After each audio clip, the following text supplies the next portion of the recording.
The Marvel Comics solicitations are out for May 2022, and I've got them all here for you today. We're going to talk about some of the issues that are going on with X-Men. It's actually getting worse.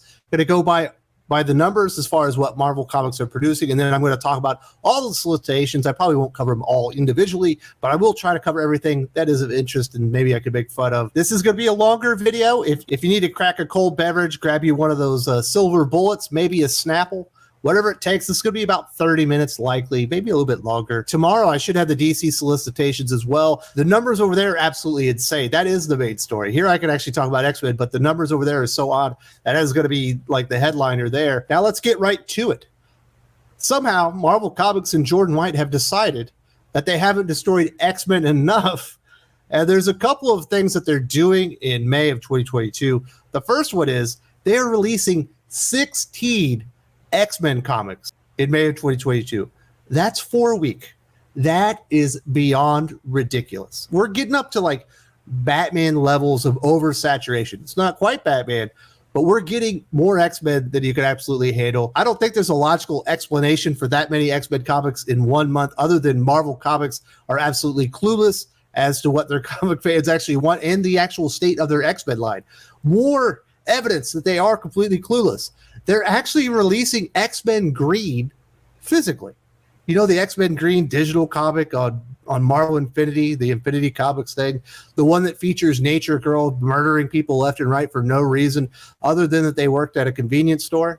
That comic book, the one that got them a lot of negative publicity, they've decided they need to put it out in physical media. You know what the craziest thing is what, Nature Girl is fighting for? You're destroying the environment. I guess to honor the environmental message that's going into X-Men Green, they decided they needed to destroy more of the rainforest for this fucking comic book. Now, this is what the solicitation reads. When a young X-Man breaks the laws of Krakoa and takes a life, it's up to Wolverine to track down his former student and take her down. But Nature Girl is tired of standing by while humanity destroys her home. Can even Logan quell her fury? Find out as a good girl breaks bad to save the planet. The hit story from the Marvel Unlimited comes to print for the first time with exclusive bonus content. Hit story. They will spin anything these days. X-Men Green is an absolutely loathed comic book. Sure, maybe some people will pick it up just out of general curiosity. They want to see what the car wreck actually looks like. So I imagine most people didn't actually get to read it, on the Marvel Unlimited app. The hubris involved with Marvel Comics and Jordan D. White in the X-Men office to actually put this piece of shit comic book out into print that supposedly has an environmental message is not lost on me, but I believe it is absolutely lost on Marvel Comics. I don't think there's a future for X-Men with the current state of the X-Men office. They have really terrible writers. They have even worse leadership. These are the types of stories that they want to put out. Now let's look at the numbers because it gets a little bit deeper. For May of 2022, Marvel Comics are releasing 70 new comics total. Of those, 13 are number ones, or 19% total. 14 are led by Spider-Man, or 20% total. 16 are X-Men comics, 23% total, and 8 are Star Wars. That makes up 11% of the total Marvel Comics output in May of 2022. As far as the numbers go, if you're into number ones and you got to have the number one, you're part of the speculator market, you are going to pay the speculator penalty. The 13 number one comics are going to cost you $16 as far as the cover price for an average of $4.85 per comic book, much higher than the rest of the Marvel Comics lineup. If you're a Spider-Man fan, you got to get every single comic book that features or led by Spider-Man. 14 of those, they're going to cost you $58, $4.14 per comic book. X-Men fans are being taxed for $66 total for this 16 comics, $4.13 total on average. Star Wars fans are getting it easy, only $33 for your 8 comic books for an average of $4.13. So those are the numbers. There are 2 events going on. We've got Spider-Man 2099. Obviously, these numbers would have been included in the Spider-Man numbers as well. 3 issues of that for $13, so not too bad. And Banner of War, there are going to be 2 issues for Banner of War for $8. And we're certainly getting some preludes to Judgment Day, but I'm not counting them as Judgment Day until the event actually starts. So that is Marvel Comics by the numbers for May 2022. When I do the DC numbers tomorrow, you might shit yourselves because Marvel are the good guys. Let's just put it that way. A little bit of spoilers. Now let's get into the Marvel Comics solicitations in full. I know a lot of you come here for me to be a cynical asshole. Don't worry. I'm going to deliver. And I'm also going to have my lock of the month, the very best comic book from Marvel Comics in May of 2022. This is just my prediction. It's not a prediction. It's a spoiler. This comic is guaranteed to deliver. Now let's get to it. The first comic in the solicitation is Captain America's Symbol of Truth. This is the Tochi Onobuchi comic with RB Silva on there. We're going to have 2 Captain America comics, one led by Falcon, one led by actual Captain America. This is going to run you $5. You could be excited about this, but I'll tell you right up front, Tochi Onobuchi has only written one comic series, Black Panther Legends, and I've been told, and I did take a little sneak peek, and it was true, it is absolute garbage. The fact that he is on this comic book tells you that Marvel Comics do not care about Captain America. They do not care about Captain America fans. In fact, I would say that they don't care about Falcon fans. The fact that they would put such a green crap writer on a series like this and throw it up #1 as their highest profile release in May of 2022. They're not DC level right now. DC's worse, but this just tells you kind of where Marvel Comics are, in my opinion. Next up, we've got the Banner of War comics. We got Thor 25, Dottie Cates, Nadia Sheamus, Martin Kokolo, and Nick Klein. The 60th anniversary celebration and Thor and Hulk's epic rivalry continues in the second installment of the crossover between Hulk and Thor series. Banner's newfound control of his rage is prolonging the fight, and with Banner holding his own, Thor must get creative. $6 for that comic book, but this is the 60th anniversary celebration. It's absolutely insane that they would put Nadia Sheamus on a comic book like this, but just like DC, Marvel are shoving second-rate, third-rate, fifth-rate creators down your throats by tacking them onto actually comic books that people want to read. We've got Hulk #7, the other part of the Banner of War event. Dottie Cates, Martin Kokolo. We got a Gary Frank cover. What idiots over at DC to let a comic artist like Gary Frank get away. Obviously, this is the third part of the series. Savage Avengers #1. They are rebooting what was actually a pretty damn good comic series at Marvel Comics, but Jerry Duggan, I guess, has moved on to bigger and better things now that he's the X-Men writer. I don't know how the hell they let that happen, but we've got David Pepos and Carlos Magno on the series. That does nothing for me. Carlos Magno's a pretty good artist, but David Pepos, who the fuck is that? As far as the team goes, we are getting Conan. We're getting Girl Daredevil, also known as Elektra. Whatever else we get, we're getting Cloak and Dagger, Anti-Venom, Deathlock, and that weird Hulk Wolverine mashup guy. What was his name? Weapon H. That guy. Who asked for a Weapon H comic? Now let's get into Spider-Man 2099 Exodus Alpha #1. Not to be confused with Exodus #1. Steve Orlando, Paul Fry, $5 to return to the Spider-Man 2099 universe for the 30th anniversary. Peter David still writes for Marvel Comics. This is an absolute joke. I do think a lot of people will be looking forward to this, but why isn't Peter David on the series? He literally created it. Spider-Man 2099 Exodus #1, Steve Orlando, David Walker. This is where we'll be getting the introduction of the new Winter Soldier. Spider-Man 2099 Exodus #2, Steve Orlando, Marco Castiello. Whenever I see this, they all of a sudden they cram it up and to make it like weekly. I think it's because they know the quality sucks and they don't want retailers to know to order light after the very first issue because people aren't going to be coming back. That's all how it always feels to me. Obviously, I could just be a little overly cynical, but I almost guarantee you this is going to suck. Devil's Reign Omega #1. When they announced this event, this comic book didn't exist. They had no plans for a Devil's Reign Omega comic book to be published. Obviously, it's been added. I would say that means Devil's Reign has been a success, and they're looking to cash in on a little bit more. $6. Chip Zdarsky and more, so we're going to have some other writers, Rafael De La Torre and more, in the wake of one of the most visceral Daredevil, nay, Marvel stories ever. The Marvel Universe's New York City stands remade and reforged, if not in Wilson Fisk's image, then at the very least in his spirit. You know this isn't important because it wasn't originally announced. It's just an add-on to take some more money out of your pocket. Thunderbolts #1, Jim Zub, Shadazaki, $5 for Jim Zub #1 comic book. Who asked for a new Thunderbolts team? Plus, I thought the Thunderbolts were like bad guys. Why does this have Hawkeye, Spectrum, America Chavez, Power Man, Persuasion, and Guts and Glory? They're just borrowing names now. And that cover sucks. You know, I apologize if I'm being too rude to whoever illustrated it, but you should have done better. X-Men Unlimited, X-Men Green #1 of 2. I think I've said enough about this one. $6 to read one of the worst comic books written in the past 3 or 4 years. That's how much Marvel Comics disrespects its customers. New Fantastic Four 1 of 5. Peter David, Al Robson. Obviously, this is one of those throwback issues where we go back to continuity 30 years ago. So if you don't like the current Marvel continuity, you can go to New Fantastic Four. You can go to Symbiote Spider-Man, Maestro, Silver Surfer Rebirth. What else? We got Gambit. We got all these cool things that we can go back into and not have to worry about how crappy the current state of Marvel Comics continuity and universe is. $5, a little hefty, but this is that weird Fantastic Four team when they replaced everybody. So it's got Hulk, Spider-Man, Logan, and Ghost Rider. It's a pretty weird lineup. Should be a lot of fun. Secret Invasion number 1 of 5. Riot North, $5 for a Riot North comic. This dude is one of the worst comic writers in the entire industry. I made an entire video about what a joke this was, but apparently Marvel won't joke. They're actually going to do it. Gambit 1 of 5. Chris Claremont, Sid Kotian. This is another one of those throwback things. This is going to be a lot of fun. Chris Claremont doesn't always knock it out of the park these days, but I do have faith that he's going to be able to knock old Gambit out of the park. A lot of people love this character. He has been saddled by terrible writers, especially in the current X-Men office. T.D. Howard, I'm looking at you. The cover looks great. Obviously, it's going to go back to the time when Gambit and Storm were together and she was like a little kid and stuff. Amazing Spider-Man number 3, Zeb Wells, John Romita Jr. I know this is just number 3, but did you notice it's Legacy number 897? That means something big is right around the corner. Yeah, something's going to be really expensive. They're going to charge us $10 or $11 and bend us over for Spider-Man 900. Thanks for reminding me to get my lube ready for as you take advantage of me and my wallet.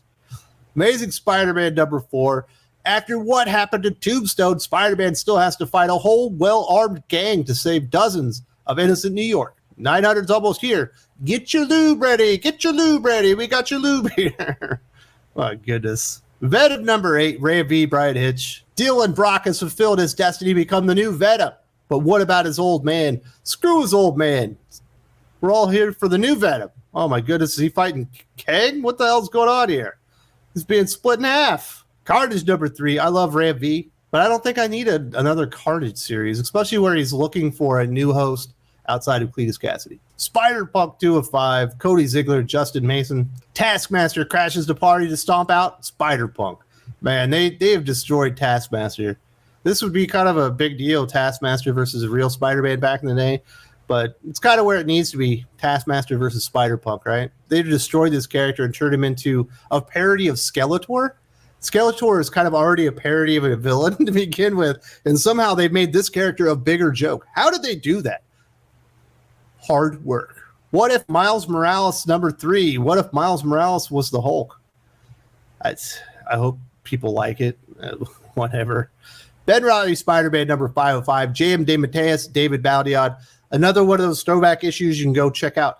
When Ben Riley was the Spider-Man with J.M. DeMatteis, obviously a better writer than a vast majority of the creators that are working full-time at Marvel nowadays. So this is where you go to escape the nonsense going on in the Marvel Comics universe. So these awesome throwback issues from 30 years ago. Gwen vs. Spider-Gwen number 3, Tim Seeley.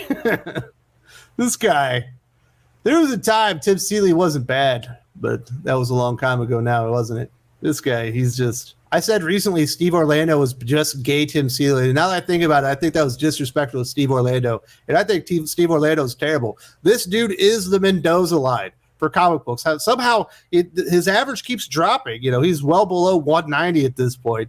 He's not delivering one good comic out of 5 anymore. Yet he still keeps getting work. I don't get it. Miles Morales, Spider-Man 38, Saladin Ahmed, Christopher Allen. A timeline where Miles clone Salim is victorious, and the only thing standing in the evil Spider-Man's way is a rebellion led by General Genki, a very grown-up and extremely badass Captain Billy. That doesn't sound like fun at all. Venom, Lethal Protector, number 3 of 5. Another throwback issue, David Michelini, Ivan Fiorelli. Ought to be pretty damn good. I like Venom. Silk number 5. If you need your Asian Spider-Man, you got Emily Kim and Takeshi Miyazawa. I asked people if I should be reading Silk. It wasn't like an overwhelming no, but it was kind of a consensus. Nah, you're all right without Silk. Savage Spider-Man number 4. Joe Kelly, Gerardo Sandoval. Drew loved this comic book. I think it's just a little bit too, gross. You know what I mean? That's a disgusting looking Spider-Man. X-Men Legends number 1. This is the most ridiculous reboot. This is, I believe, more ridiculous than the Daredevil reboot. If you don't know, Daredevil, after Devil's Reign, is rebooting back to issue number 1. It's keeping Chip Zdarsky, the writer. It's keeping Marco Cicchetto as the artist. It's actually keeping the same storyline that they were working into Devil's Reign. They're still going to have the 2 Daredevils, but they're rebooting that one. I was like, that's pretty fucking stupid. X-Men Legends number 1 is even more fucking stupid. X-Men Legends is just a bunch of legendary creators coming back and kind of writing old stories and continuity, things that maybe they had left unsaid or whatever, and kind of finishing off some stories here. Why is this thing rebooting? It's just a cheap cash grab, so it's very Marvel in nature. But hey, I'm not going to complain about Roy Thomas and David Walker. I'm just saying that this X-Men Legends reboot is absolutely ridiculous. Knights of X #2, Titty Howard, the lost cause of Marvel Comics.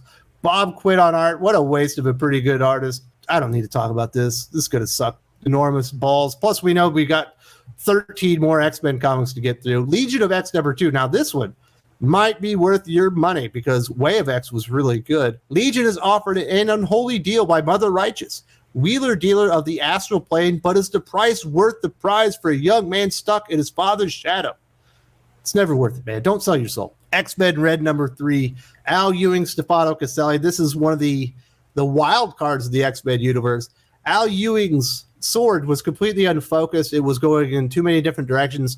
They're bringing him down to Earth, well, down to Mars, I guess, and they're putting a hell of a damn good comic book artist in Stefano Caselli. The problem is no one cares about Tarn the Uncaring. Why do we keep seeing this character? I don't care if he kills Magneto. They're just going to be resurrecting him. Immortal X-Men #3, Kieran Gillen, Lucas Wernick. Over 100 years ago, Irene Adler wrote 12 books. A sequel is long overdue. We'll disagree on that one. Judgment Day is coming. Marauders #3, Steve Orlando, Eleonora Carlini. Panic in the Shi'ar.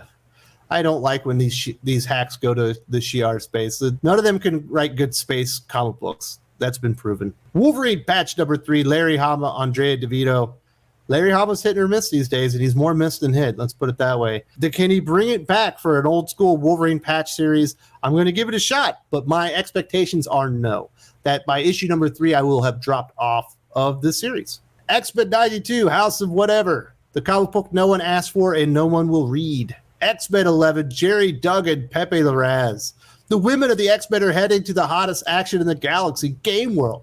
But if it's true that the house always wins, our ex-ladies might be in over their heads. I'm sure this was a good idea on paper, but Jerry Duggan writing an all-female cast of anything has cringe written all over it. And that cover pretty much backs up everything I was saying. This thing is going to be awful. I feel bad for Pepe the Raz. Judgment Day is coming. New Mutants 26, Vidal and Rod Reese. Rod Reese isn't a great artist, but he's too good for Vidal. Let's put it that way. Madeline Pryor. They had it set up so well at Hellions, and they just gave away all the goods. My goodness. I like the cleavage. I'm not going to lie. X-Force 28. Ben Percy, Robert Gill. My, how the mighty have fallen. Ben Percy is just, he is donezo right now. Wolverine 21. Percy again with Adam Kubert. Well, it's going to look good. Outnumbered and surrounded, Wolverine unleashes his berserker rage, and Deadpool embraces his deadly fighting skills in a last-ditch effort to save mutant lives. What's with all the robot X-Men? Well, who cares? Sabretooth 4 or 5, Victor Laval, Leonard Kirk. I thought the first issue was pretty darn good. I will say this, the only other comic book I've ever read from Victor Laval absolutely did not stick the landing. It was one of the worst endings to a comic book I liked in the history of my comic book reading life. So I do have a bad feeling that Victor Laval is not going to stick the landing, but I liked the first issue. Doc hated it, but, you know, Doc, he's too negative. He's not a positive, optimistic person like me. Excellent #4. I ain't reading this comic book. Marvel Voices Identity #1. $6. Sabir Pirzada, Jeremy Holt, Pornsack, Pishotti, and more. Just in time for Asian American and Pacific Islander Heritage Month comes a new spotlight on the best Asian superheroes in comics. Miss Marvel, Shang-Chi, Wong, Mantis, plus more surprises come along from the amazing lineup of new and established AIPI creators. Is Mantis Asian? I guess she's part Vietnamese or something, right? Where the fuck is Colossus? He's the most popular Asian character in the entire Marvel Comics universe. Half of Russia is in Asia, Marvel. And it so happens the half that's in Russia is in Asia is where fucking Colossus is from. You can't have an Asian Voices comic book without Colossus. This is an absolute travesty. It's a shemocracy. It's a sham. That's all I'm saying. If you ain't got Colossus, you ain't got an Asian Voices special comic. That's all I got to say about that. My goodness, I'm hot. Punisher, Jason Aaron, Jesus Saez. This thing is going to be trash. $5 for a Jason Aaron book where he destroys a character everyone loves. Look at that cover. That's one of the most god-awful covers I've ever seen in my life. That makes me Not only not want to read the comic book, it makes me want to never read a comic book again in my life. That is fucking putrid. Ghost Rider number 4. This is a series I was kind of looking forward to because I still had Ben Percy in high esteem, but I don't know. Is he dead to me? He's getting there. Avengers 56. Jason Aaron, Javier Garrod. She once famously wielded Mjolnir as Thor, goddess of thunder. Today she guards the worlds of the living and dead as the Winged Valkyrie.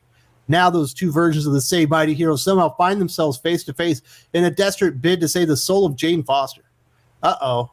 We've got to the Undertaker versus Undertaker part of the Avengers fucking run. Every time Jason Aaron puts out a halfway decent Avengers run, you see stuff like this and you're reminded that there's no hope. He lucked himself into one good issue here and there. Jason Aaron, Jim Toe. Well, I've already talked about Jason Aaron, but we're getting Vibranium Black Panther Iron Man guy on an alternate Earth where Wakanda has been crushed from existence and where the Black Panther is forever forgotten. One man known as T'Challa will forge a new legacy for himself and perhaps even hope for a planet caught in the grips of the god-slaughtering King Killmonger. Great concept. Terrible writer. Iron Man number 20. I've done a whole video about this. Christopher Cantwell's going to pop the question. Why Tony Stark would marry his abuser, I don't know. Fantastic 444. Dan Slott, Rachel Stott. It's $5. Are we still in Reckoning War? Yes, we are.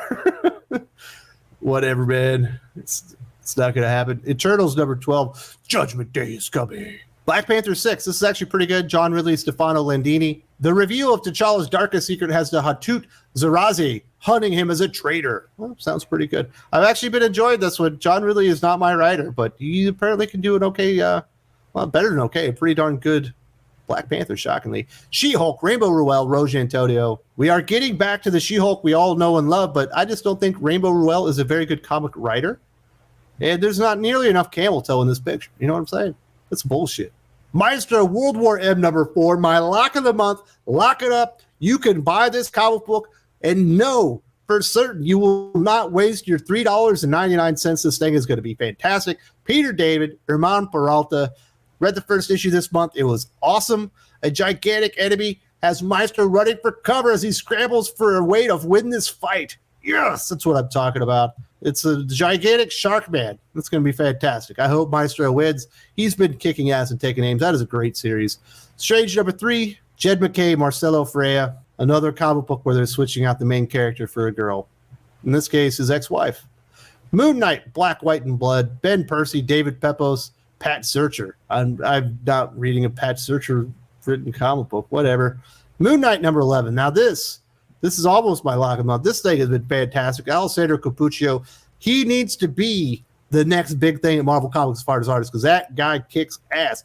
Moon Knight and his allies race against time to save a life while Zodiac puts in motion his plans for his final strike against the Fist of Khonshu. Hell yeah. That's a pretty good cover too. I like it. Silver Surfer Rebirth number 5. I don't like Rod Mars. I think he's a jerk. But the people who like Silver Surfer love this comic series. So if you're a Silver Surfer fan and you don't have Rod Mars on your never buy list, you should be buying this comic book because apparently it's fantastic. Another one of those throwback issues to 30 years ago. Ron Lim is bringing the heat. Captain Marvel 38. I guess they've run out of ideas. We're bringing Binary back. That's a better version of Carol Danvers. That's for certain. Oh, man. They got like all the stupid faces of Carol Danvers. Look at this one down here. Oh, that's embarrassing. Captain Carter, 3 of 5. Jamie McKelvey, Marika Cresta. Iron Fist, 4 of 5. Alyssa Wong, Michael Eag. The mysterious new Iron Fist past comes calling. It's a race against the clock to stop an untimely resurrection. So, yeah, that's the guy that's stuck inside the skull thingy. This is a Swordmaster book. If you like Swordmaster, you might like this.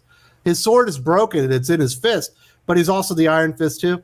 Doesn't make a whole lot of sense. This is a really terrible introduction. Shang-Chi 12, Gene Yang, Marcus Toe. The Marvels, number 11, Kurt Busiek. Deadpool, Bad Blood 3 and 4. These are the last issues, I believe, of that graphic novel. Rob Liefeld and Chris Sims, who used to be at, what was that, Comics Alliance. He was with that moron there.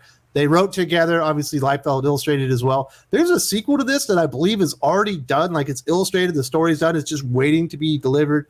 Hopefully they do that after this is over. You never read that graphic novel? That's how it was released. This might be the comic book for you. Get Bad Blood. Should be fun. Alien number 12. This is not the best Alien comic you'll ever read. I'm a fan of Philip Kennedy Johnson. This is not his best work, but the art by Salvador Roca does not help. But I do like bad alien comics, so I'm reading it still and enjoying it to a degree. King Conan 6 of 6. This is better than it has any right to be. I don't think Jason Aaron is a particularly good Avengers writer or Thor writer or really anything he's doing, but he can actually write a pretty decent Conan as long as he's constricted in the length of the story. Here he only has 6 issues, so if you like Conan, there are better places to go, like Ablaze for their Sumerian series. This is actually pretty good. And Mahmoud Asrar's art's pretty dope. We've made it to Star Wars, Obi-Wan Kenobi, Christopher Cantwell, the man who has destroyed Iron Man, the man who has destroyed Captain America is now gunning for Obi-Wan Kenobi. What a terrible day. Glad it's only a 5-issue miniseries, but I love Obi-Wan Kenobi.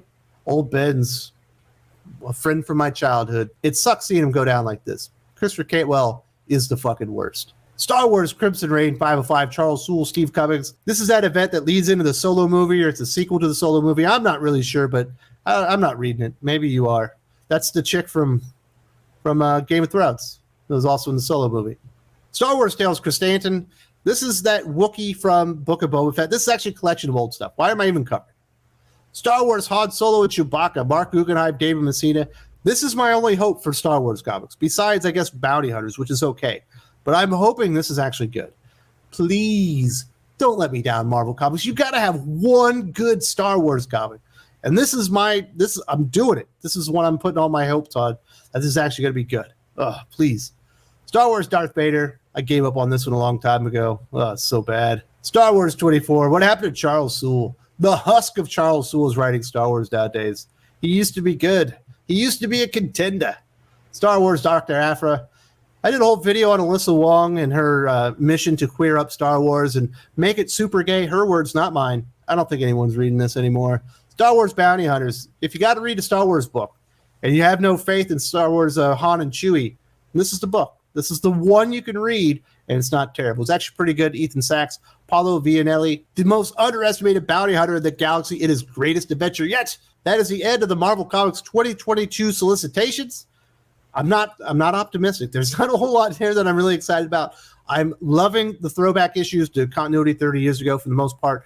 World War M is absolutely going to be worth your money. Moon Knight kicks ass. I have hopes for Han and Chewie. There's a couple other ones in there. Daredevil hasn't come back yet, but it's just not a great time to be a comic book reader, in my opinion. If you've made it this far and you don't believe me when it comes to X-Men Greed, I did a whole video talking about the story and how hideous it was. I'm not shocked that Marvel Comics are printing it because it feels like their hubris wouldn't allow them not to do it. But if you haven't seen just how bad this is, you won't believe what's waiting for you. You need to watch this.